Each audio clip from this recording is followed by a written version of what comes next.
लेकिन जैसे आपने कहा आपका असली यूनिवर्सिटी आपका खेत होता है। जी। वहाँ के पशु पक्षी, वहाँ का जो अनुभव है, वो आपको जितना सिखाएगा, शायद कोई यूनिवर्सिटी नहीं सिखा पाए।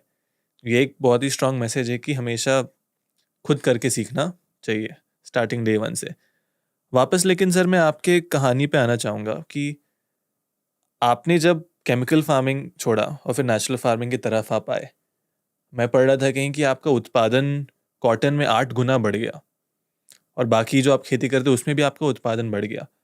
आज मेजरली सारे किसान, सारे लोग के दिमाग में ये थॉट रहता है कि एक बार आप केमिकल का प्रयोग कर लो खेती में, उसके बाद आपका उत्पादन वापस लाना बहुत ज़्यादा मुश्किल है।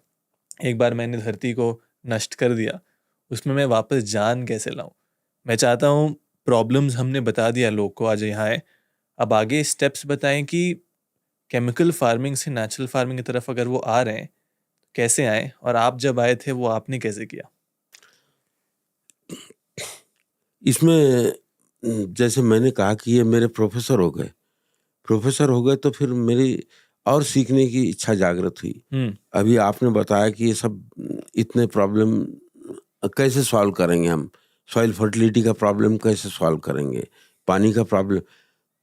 तो मैंने फिर इसका चिंतन किया कि धरती हमारी करोड़ों साल से हरी-भरी थी, क्यों ना इसकी स्टडी की जाए? उसकी स्टडी करने में लगा मैं। तब ये सब प्रॉब्लम के उत्तर जो आपने बताए, वो प्रॉब्लम के उत्तर मुझे मिलते चले गए। सबसे इम्पोर्टेंट था वो मैंने करोड़ों साल का जो इवोल्यूशन ऑफ नेचर था, जो सृष्टि का निर्माण था, वो निर्माण के स्टेजेस समझे। तो मुझे पहली बात तो समझ में आई कि सूर्य शक्ति एक बहुत अच्छा हमारे लिए पैदावार बढ़ाने का एक बहुत अच्छा ज़रिया है। इवोल्यूशन ऑफ नेचर से सीखा कि मिट्टी की क्या उपयोगिता है और ये मिट्टी बनती कैसे है। पानी को समझा कि पानी का समुद्र का से रिलेशंस क्या है, पानी का मिट्टी से क्या है, पानी का पेड़ से क्या रिलेशंस है। जब उसकी उसकी स्टडी की मैंने इवोल्यूशन ऑफ नेचर की, तब ये बात समझ में आई। मुझे बात समझ में आई कि पेड़ों का क्या महत्व है।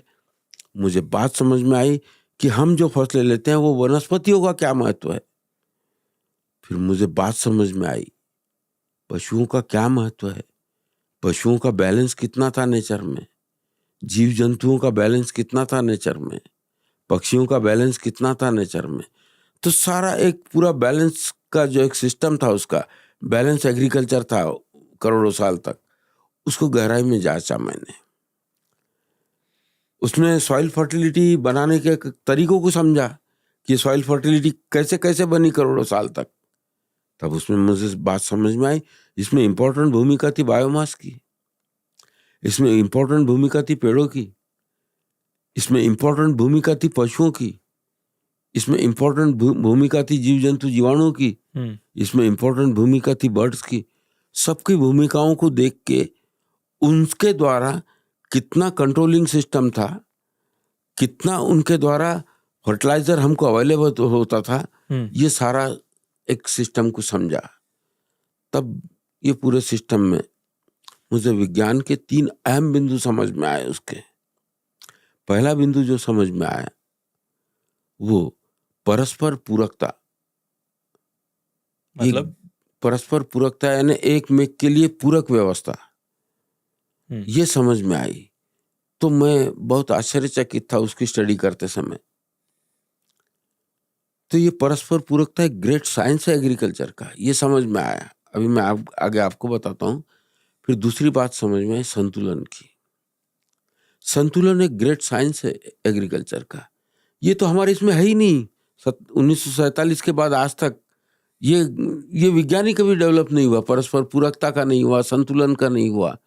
तीसरा स्वावलंबन, वो व्यवस्था में इवोल्यूशन ऑफ नेचर में तीसरा जो एग्रीकल्चर साइंस है वो स्वावलंबन का, यानी किसी भी प्रकार का जहर नहीं, किसी भी प्रकार का केमिकल नहीं, तो भी प्रोडक्शन। करोड़ों साल से धरती हरी भरी थी। करोड़ों साल से हरी भरी क्यों थी, ये बात को समझने के लिए मुझे काफी उसमें समय लगा। वो जब समझ में आया तो फिर तेजी से विगत 6-7 वर्षों में, 8 वर्षों में हमने और तेजी से अपने कृषि को आगे बढ़ाया।